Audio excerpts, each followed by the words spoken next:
Hello students, I am once again back with a new video for the students of class 12 and from the subject business studies on the topic business environment. This is the second part of the video. Students, in the first part of video we have studied the meaning of business environment, what are the components of business environment, what is the importance of business environment, and we have also studied the different dimensions of business environment.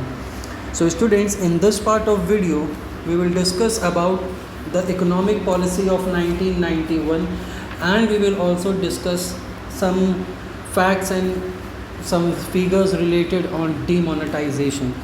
So without wasting time students, let's start today's topic, and the first topic which you have to go through is the features of the new industrial policy.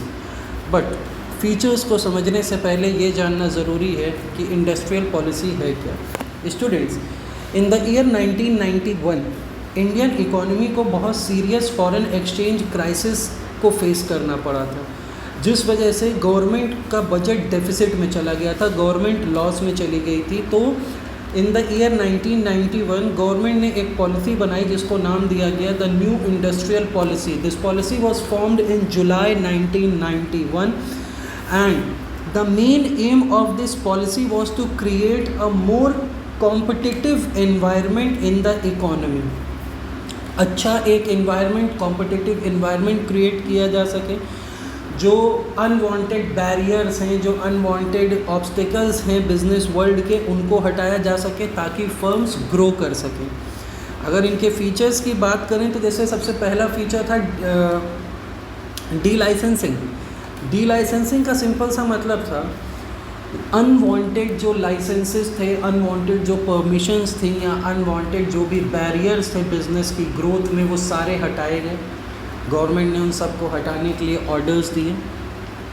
Only 6 business sectors, सिर्फ 6 business sectors ऐसे थे जिनको start करने से पहले government से licence लेने की, परमिशन लेने की नीड थी, वरना बाकी सारे सेक्टर्स से, बाकी सारे बिजनेस ऑर्गेनाइजेशन से लाइसेंसिंग की, ये पूरा का पूरा जो लाइसेंसिंग का प्रोसेस था इसको हटा दिया गया ताकि बिज़नेस ईज़िली ग्रो कर सके. जब चाहे तब बिज़नेस को हम मार्केट में उसकी एंट्री या एग्ज़िट कर सकें without too much paper work और डॉक्यूमेंटेशन और permission from the government.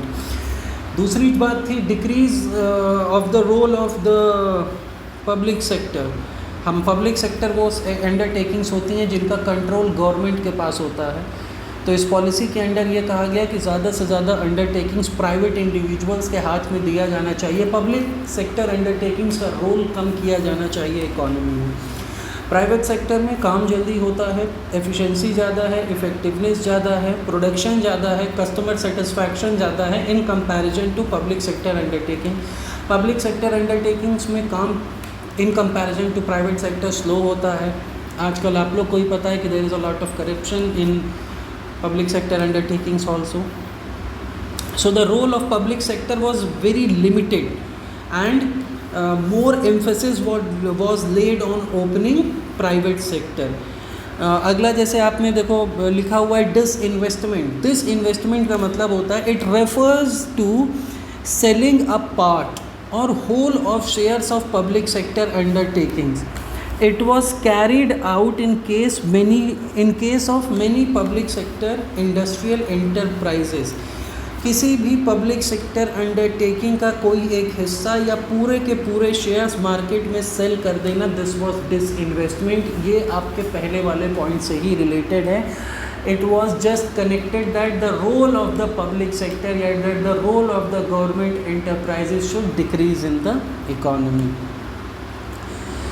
Next is that liberalization of from foreign capital. So the foreign capital means the share of foreign equity participation was increased. ज़्यादा से ज़्यादा MNCs या बाहर की firms हमारे यहाँ आके सेटअप हो सकें, ज़्यादा से ज़्यादा फॉरेन कैपिटल का इन्वेस्टमेंट हो, ज़्यादा से ज़्यादा फॉरेन कंट्रीज़ के साथ ट्रेड हो. उसके बाद there were many contracts and there were many technical collaborations also, ताकि हम फॉरेन कंपनीज़ की टेक्नोलॉजी, उनकी अपडेटेड टेक्नोलॉजी को यूज़ कर सकें to improve our efficiency, to improve our production.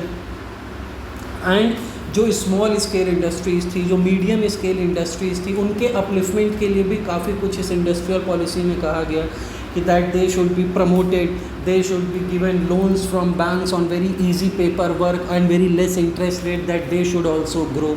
So these were some of the basic features of the industrial policy of 1991. And the basic three components of this industrial policy was liberalization, privatization and globalization. That is LPG. अब liberalization, globalization and privatization का देखिए simple सा मतलब है.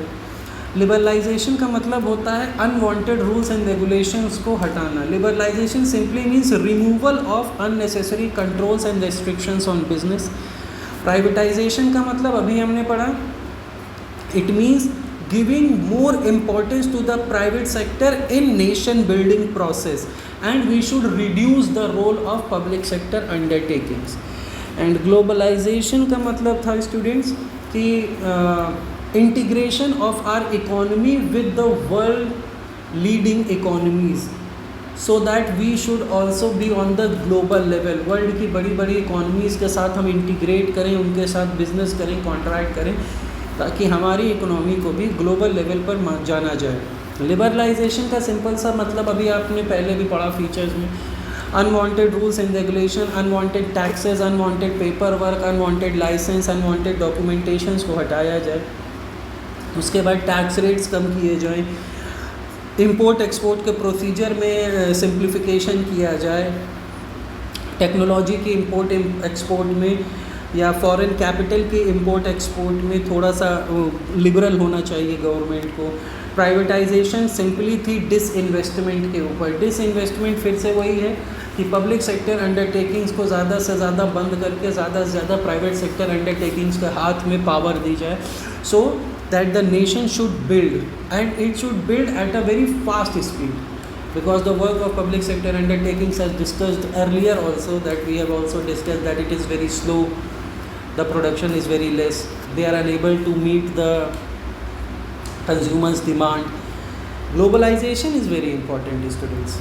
Globalization इसलिए important है कि जब तक आपकी इकॉनमी को ग्लोबल लेवल पर कोई नहीं जानेगा तब तक आपकी इकॉनमी ग्रो नहीं करेगी. जब तक आप वर्ल्ड की बड़ी बड़ी इकॉनमी के साथ कोलैबोरेट नहीं करोगे, उनके साथ बिजनेस नहीं करोगे, उनके साथ इंटीग्रेट नहीं करोगे, you will not be able to upgrade yourself. आप उनसे टेक्नोलॉजी लो, उनकी अपडेटेड टेक्नोलॉजी यूज़ करो, उनके मेथड्स सीखिए. आपके पास जो मेथड्स हैं जो उनके पास नहीं हैं आप उनसे शेयर करो. तो this is called business relations. import and export of goods and services, import and export of technology, import and export of ideas also. अगर आप ऐसे करेंगे you will be in touch with all the economies, the great economies of the world, then your economy will also be known at the global level. So this was the basic concept behind liberalization, privatization and globalization.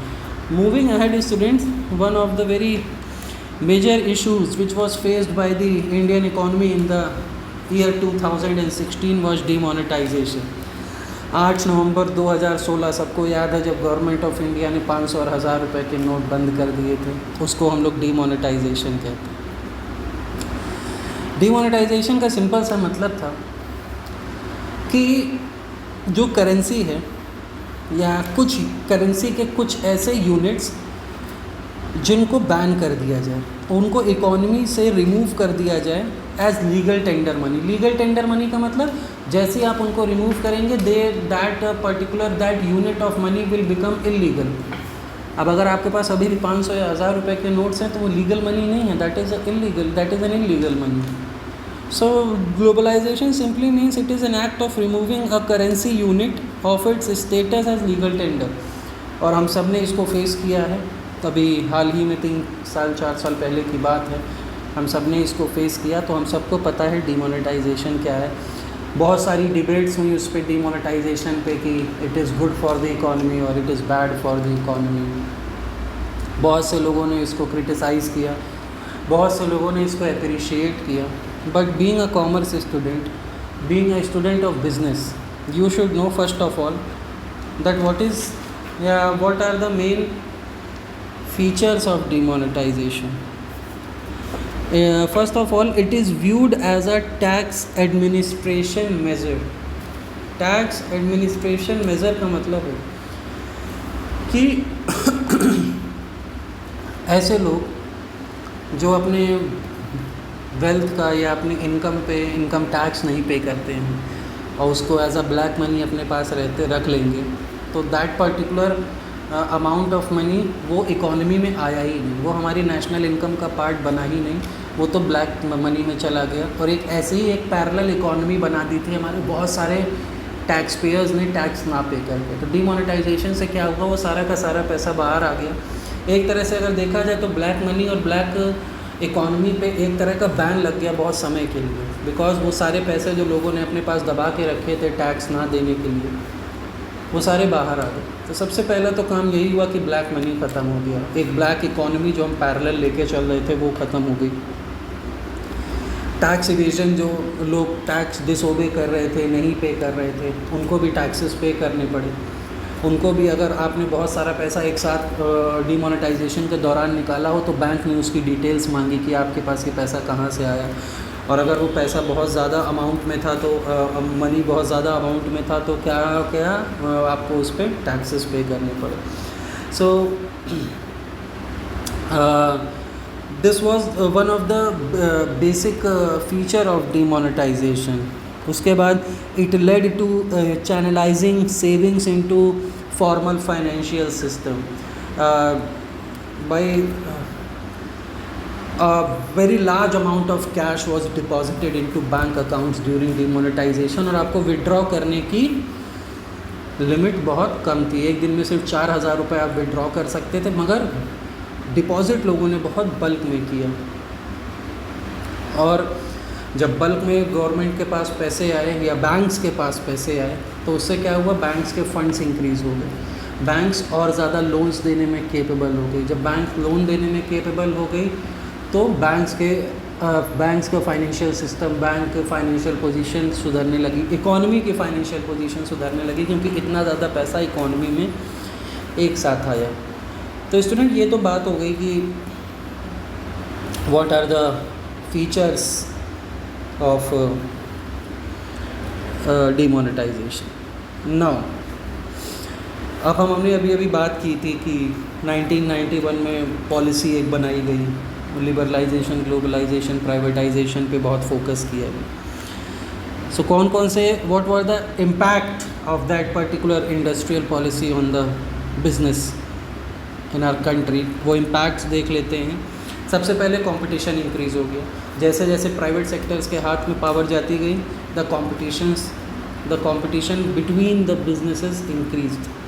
After the economic reform, de-licensing and liberalization, many firms have entered into the market. एक साथ बहुत सारी firms market में enter हुई, जिसकी वजह से competition बढ़ गया।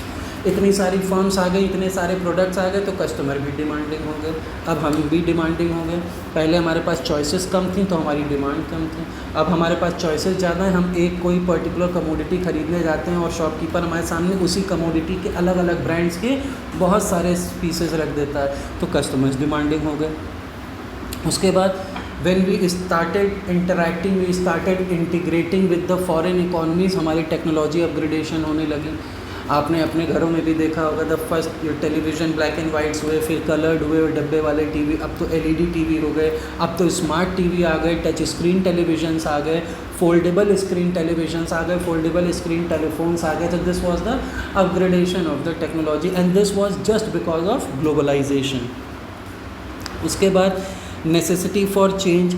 नेसेसिटी फॉर चेंज का सिंपल सा मतलब है कि the market has to modify itself according to the change in the environment. Market को या बिज़नेस को अपने हिसाब से चेंज, अपने कस्टमर्स के हिसाब से, उनके टेस्ट एंड प्रेफरेंसेस के हिसाब से, बिज़नेस एनवायरनमेंट के हिसाब से अपने आप को हर बार मॉडिफाई करना पड़ेगा। उसके बाद मार्केट ओरिएंटेशन। मार्केट ओरिएंटेशन का मतलब है, पहले जो फर्म्स थी वो क्या करती थी, पहले जो टेक्निक यूज़ की जाती थी that was production oriented technique, कि मतलब पहले प्रोड्यूस करो फिर जाके मार्केट में बेचो। अब उल्टा हो गया है, अब पहले मार्केट एनालिसिस होती है उसके बाद प्रोडक्शन होता है। what are the taste and preferences of the consumer, what are the latest trends, what is the latest fashion, what is the latest technology. इस सबको एनालिसिस करने के बाद, मार्केट ओरिएंटेशन के बाद, फिर प्रोडक्शन होता है according to the demand of the customers, so that the demand of the customers can be satisfied. So student, this was the basic impacts of the impact of the economic reforms on the business sector of our country. Student, this was all about for this video and all about for this chapter also. Hence we have finished this chapter, business environment. Hope you have all enjoyed this video. I would request you all to kindly watch all the videos. You will get a lot of knowledge. All the things are being explained in very easy language, and very easy notes are being provided to you in the videos also. So आप बहुत easily catch up कर सकेंगे topics. आज तक मैंने BST पे और accountancy पे जितने भी videos दिए हैं, I want that you all should watch all those videos.